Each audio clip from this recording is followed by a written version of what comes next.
If I told you the bat was used to play a match, you'd probably be thinking of sports, right? However, this is. Your mind might have several reasonable responses, like, was it cricket or baseball? Or what stadium was the match played in? However, meaning like that cannot be so easily understood for computers. How can we capture context which humans get from experience in a way that computers can understand? Answer: cosine similarity. It's a measure of how similar two vectors are. What is a vector? It's just a list of numbers or coordinates to a point in space. In 2 dimensions, say we have the vectors 2 and 1 and 2 and 0.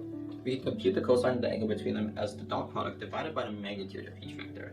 As the vectors point further away from each other, the cosine similarity decreases. These vectors are in opposite contexts and are far away from each other as possible.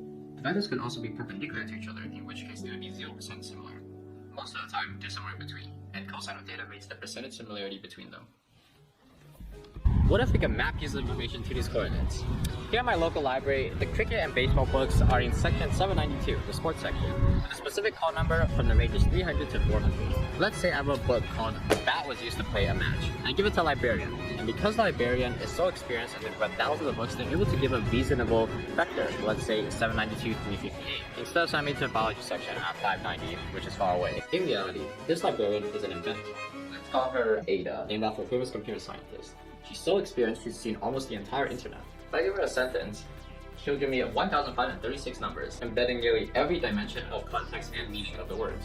So I've gone ahead and done this for various sentences of different combinations of match, bat, and completely unrelated words. Now, if I vectorize the bat was used to play a match, I can calculate the cosine similarity between this vector and the previous vectors, and then I can rank them based on how relevant they are.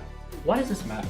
Well, we can inject these top sentences into prompts from language models, allowing responses to stay relevant and prevent hallucinations. Cosine similarities can also be used for search engines, recommendation systems, and so much more. So next time you're having trouble understanding a challenging concept in math and science, maybe all I need is a little context.